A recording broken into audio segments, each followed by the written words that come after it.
Hello, magandang gabi po mula dito sa Cherry Hill, New Jersey. Alas 11 na po ng gabi. Medyo late kasi dumating yung mga kaibigan ko because alam niyo naman yung mga kaibigan ko, they're very supportive with me. Uh, like I said, katatapos lang kasi ng sinorvey kami ng Department of Health. So, it was a very successful survey. Kasi lahat ng mga kailangan nilang documents is I was able to provide. So anyway, dahil super busy nga ako sa work at ang mga iba sa inyo, which is maraming salamat sa mga nag-share sa messenger ko ng episodes ng Pugong Biyahero team na gusto ninyong reactionan ko. So, ito magre-reaction ako. Maga akong umuwi, mga alas 4 siguro sa bahay na ako. So, habang nagluluto ako, pinapanood ko. At, una-una, masyado siyang maraming cut. No? Maraming cut, maraming mga inconsistencies na nakita ko. Mga small details lang naman. Let's say, for example, nasa dining table na sila, tapos naglagay ng placemat yung waiter, tapos ang una niyang nilagay 4, tapos na-cut, biglang naging 2 na lang, and then na-cut, binigay yung bulaklak, tapos na-cut, walang bulaklak sa table, and then na-cut, biglang may bulaklak sa table. Like, so many cuts and so many inconsistencies yung pag-cut ng mga sequence, masyadong maraming inconsistency, no? So from the beginning of the video, talagang alam mo na scripted at scripted siya. So it's really very obvious na scripted siya. Ngayon yung time na may mga napansin pa ako na, for example, alam niyo naman po na pag ako'y nagre-reaction, as much as I can, nagiging makatotohanan lang ako kung ano yung nakikita ko kung ano yung reaction ko lang po ito. It doesn't mean na yon ang totoo. It doesn't mean na yon ang talagang nagaganap. Ibig sabihin lang po ito, reaction ko lang po talaga to. Opinion ko lang kung ano lang yung nakikita ko. Siyempre, video lang naman to, hindi naman sa personal na nakikita, no? Kaya hindi walang magagalit sa akin kung magiging makatotohanan ako sa aking reaksyon. Again, like I said, it's only a personal reaction. Maaring tama ako, maaring hindi. So, hayaan nyo po ako na reactionan ko ang video na to. Again, like I said, yung mga first parts ng video, maraming mga inconsistencies. Ayaw ko na siyang ipakita pa kasi magtatagal lang ang ating reaction. Napanood nyo naman, no? Pero kung balikan nyo yung mga first parts ng, yung mga unang parte ng video, gaya ng naglalagay yung waiter ng 4 na placemat, tapos bigla na-cut, biglang 2 na lang, tapos nung binigay yung bulaklak, bigla nasa table yung bulaklak, tapos bigla na-cut, nawala sa table, tapos na-cut, meron na namang bulaklak. So, ibig sabihin, maraming mga inconsistencies, it's really, really obvious na scripted. So, that's fine. Pero ang nakakaano doon is mula umpisa, parang doon ko napansin na nag-a-acting ang si Pugong Biyahero. Samantalang yung mga naunang teleserye, yung hindi mo alam kung nag-a-acting siya o hindi kasi parang the same yung acting niya, the same sa regular na vlog niya.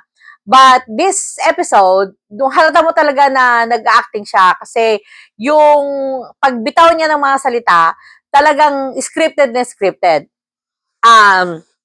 Pati rin si Krishna. Kaya nagtaka ako sa episode na to na it's supposed to be makatotohanan na, and yet dito ko nakita na actually mukha siyang mas scripted. So ngayon, meron ding isang bagay na gusto kong i-point out dito sa mga kalalakihan. kahit asawa nyo na, girlfriend nyo, o nililigawan ninyo, or mga kaibigan nyo na you take them out for dinner, wag niyo siyang tinatanong ng ganito. Kagaya ng pagtanong ni Pugong Biero, gusto mong uminom ng wine? You don't ask that. Kasi most na mga babae, gusto yung mga lalaki na mag-take charge. Kasi kung minsan, like, syempre, ang babae, mahiyain, no, it's okay, I'm fine. Ganon ang magiging sagot. Pero the best way na i-present kung mag-offer ka sa isang babae is that, gusto mo ng red wine or white wine? Yun ang dapat na tanong. So, yung choice niya doon is either the red or the white. Yun. Huwag mo sabihin na gusto mo ng wine kasi syempre sasabihin niya hindi. Pero kung ang itatanong mo is gusto mo ng red wine or white wine, o di either way, meron siyang choice. Nagiget niyo po? So, that's how most of the time, most ng mga babae, sa karamihan sa mga babae, mas gusto yung ganon na klase ng pagtatanong. Okay, so we get past that. Now, tinatanong sa video nung sinabi na ni Pugong Biyahero na hindi na to teleserye, makatotohanan na to, mahal kita. Yung ganon. So, ngayon, okay, that's fine. Okay ako doon. So, and then, hindi makapaniwala si Chris na, like, ano to, prank ba to, o teleserye ba to, o scripted ba to,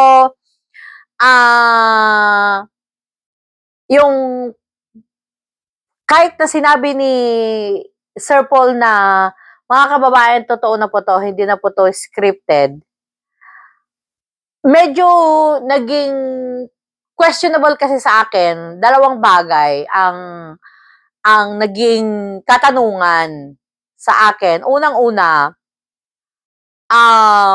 if makatotohanan or there is really a form of seriousness, parang sa palagay ko, mas maganda kung hindi siya naka-vlog. Mas maganda kung off camera. Kasi ang nangyari doon is hindi talaga maniniwala. Kasi nga sabi nga ni Krista, so bakit naka-video tayo? Ganon. Which is true. At pero sabi ni Sir Paul na para malaman ng lahat. No. Kasi ang teleserye is for, sorry, biglang nangati yung kalalaman ako. Is for everybody to enjoy. However, kung makatotohanan na ang relasyon, that's already just between the two of them. Yung sa kanilang dalawa na dapat. Yes, maraming mga netizen ang nag-e-expect, ang nagho-hope, umaasa na magkatuluyan ang Pugong Biyahero at saka si Krishna. Pero despite of na kahit na pa rin na hinihintay ng buong mundo na magkatuluyan ang Pugong Biyahero at Chris Pao, pero pag isipin mo ang kaseryosohan ng bagay na yon, dapat sila lang dalawa nung sinabi niya na ito hindi to script, ito ay katotohanan na to, mahal na kita, Krishna. So, hindi dapat in front of the video ang pagkagawa. Siguro, para sa akin lang to, again, this is just my opinion. At siguro, saka na lang na i-vlog later on or i-announce later on na sinabi na or nagtapat na, ganon. Pero kung kaya naintindihan ko yung part ni Krishna na kung totoo to, bakit may video? Ganon. Pangalawa doon na questionable para sa akin, hindi dapat isinali si Ralph at saka si Paul na again sa video na kinukumbinsi si Krishna na totoo ang sinasabi ni Sir Paul. So again, parang sa palagay ko, again, for me, it looks scripted. Kasi sa totoong buhay, hindi mo kinakailangan na magdala ng mga tao na tatlo kayo para lang i-prove or kumbinsihin ang isang tao na mahal mo siya. Again, for a romantic relationship, mas maganda kung it is just between the two of them. At yes, again, ulitin ko na maraming umaasa, pero ang tunay na relasyon is sa dalawang tao lang dapat na nagmamahalan, and then they could have just i-share na lang na sana nila sa buong mundo afterwards para hindi maging awkward kay Krishna at hindi siya wala siyang katanungan na kung totoo to, kung hindi ito prank, dapat sabi niya, bakit tayo naka-video? Okay? So, yun. Kaya, para sa akin, if ever na totoo na ang sinabi ni Sir Paul at hindi to script, na sinabi niya na kasi mahal na kita, Krishna, but for me, dahil naka-video, para sa akin, parang pinagbibigyan lang ang kagustuhan ng mga umaasa, ng mga netizens, ng mga taga-subaybay. Again, I may be wrong, pwede akong magkamali, kasi nga, gaya ng sinabi ko kanina, hindi ko naman kasi nakikita sa personal, no? This is just my own personal opinion, personal reaction. So, hindi ko rin question yung motive ni Sir Paul or motibo ni Krishna, basta yung nakikita ko lang na it could have been done better. Mas maganda sana kung ginawa ito na private yung pagtatapat ng pagmamahal ni Sir Paul na sila lang talagang dalawa para yung sincerity is makita ni Krishna. Kasi, alam nyo ba na kung ang isang babae, kung naramdaman niya talaga na sa totoong buhay, kung naramdaman niya talaga na may pagtingin sa kanya, si Sir Paul, na hindi nakaharap ang camera, siguro madali niyang paniwalaan nung sinabi na by word. Nung sinabi na sa kanya ni Sir Paul na mahal kita, dapat ina-expect na yun ni Chris na kasi dapat naramdaman na niya yon kapag hindi nakatutok ang camera sa kanilang dalawa. Maliwanag po ba yung sinasabi ko? Ulitin ko, para maging maliwanag. Kung si Chris na naramdaman niya, may naramdaman siya, or may pinapakiramdam sa kanya si Sir Paul, pag walang camera, siguro mas madali siyang naniwala at hindi niya question na kung totoo, bakit naka-video? Yun. So, ibig sabihin, the only reason kung bakit siya na-shock at hindi makapaniwala is because, again, like I said, because dahil ba naka-video or dahil kapag hindi naka-video is wala naman siya talagang nakikita or pinaparamdam si Sir Paul na meron ngang klase ng romantic love si Sir Paul sa kanya. And then again, hindi lahat ng tao is showy ng kanilang nararamdaman sa babae or ang mga lalaki kung minsan hindi ni sila showy sa kanilang nararamdaman, sa kanilang pagmamahal, sa kanilang minamahal kung minsan, hindi mo yun basta-basta nakikita. Like, let me give you an example. Like, for example, kung yung, meron kang asawa na hindi man lang sinasabi na mahal ka, ganon, hindi siya sweet sa'yo, hindi ka man lang sinusurpresa, pero, let's say for example, magkasakit ka, nandyan siya 100%, binabantayan ka, hindi natutulog para bantayan ka, ibigay lahat ng pangangailangan mo habang ikaw ay may sakit. Yun, pinapakita niya yung pagmamahal niya na kahit hindi niya sinasabi, kahit hindi kanya sinusurpresa, pero ang point doon is ganun kasi ang mga lalaki. Kaya kung minsan, hindi nila ipapakita ng basta-basta ng mga lalaki ang kanilang pagmamahal sa isang babae.